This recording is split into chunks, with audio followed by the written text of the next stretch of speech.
Баршаңызға сәлем, каналыма қош келдіңіздер. Бүгін сіздерге тез әрі оңай дәмді бөрек жасаудың жолын көрсететін боламын. Каналыма тіркеліп, лайк басып, қоңыраушаны басып қойыңыздар достар. Жаңа рецепт түрлері шыққанда бірінші болып көріп отырасыздар. Қолжетімді заттардан үйде әдемі тағам түрлерін шығарып отырамын. Және де ең алдымен бізге керекті заттар лаваш және описаниеге де қалдыратын боламын астына жазып. Және де осындай 3 лаваш, дайын лавашты осылай қырқып аласыздар қайшымен, ас үйде тұратын қайшымен. Осылай екіге бөліп, бір жақ бетін 4-ке немесе 3-ке қырқып аласыздар. Міне осылай қайшымен осылай үшбұрышты етіп қырқып аласыз. Осы тұрған бетте 3-ке қырыққаным менің дәурек болды бөрек. Если кішкентай қылып қаласаңыз, майда қылып қырқсаңыз болады 4 бөлікке. Мынау ірілеу бөрек болады. Мына екеуі кішкентай бөрек болады. Негізі кішкентай болғаны ыңғайлы. Кішкентай қылып қырыққаныңыз ыңғайлы болады. Және де міне 3-ші лавашымды да осылай видеода көріп тұрғандай қырқып аламыз әдемілеп. 4 бөлікке қырқып алдым қайшымен.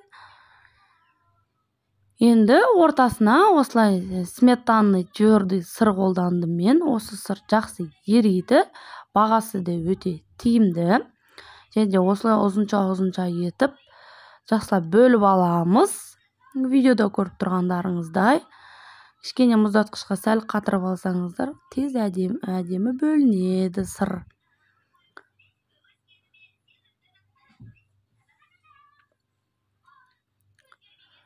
Міне енді осылай сырымызды аламыз.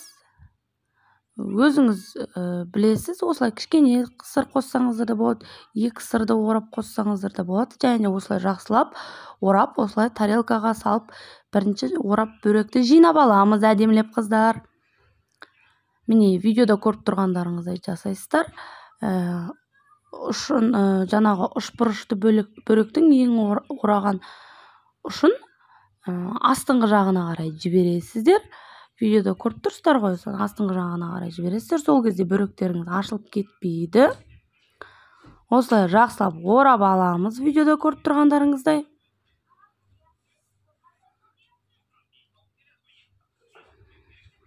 Және де мен шұжықпен де жасадым. Бір тарелкада тұрған колбасамен жасалған. Колбасамен жасасаңыздар да болады. Және де осылай 2 жұмыртқаны алып, араластырып, бөректі батырып, қызып тұрған табаға салып, екі жағын қызартып, қуырып аламыз. Үйде жасап жеуге кеңес беремін. Өте дәмді, түскі асқа, таңғы асқа, кешкі асқа да жасап жесеңіздер болады. Сырым еріп, әдемі болып шықты бөрегім. 2 жағын қызартып, әдемілеп қуырып аласыздар.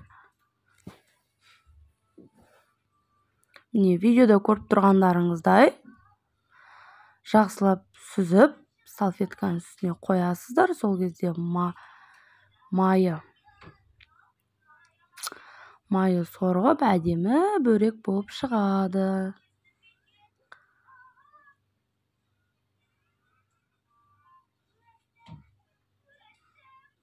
Және де міне әдемілеп сүзіп алдым.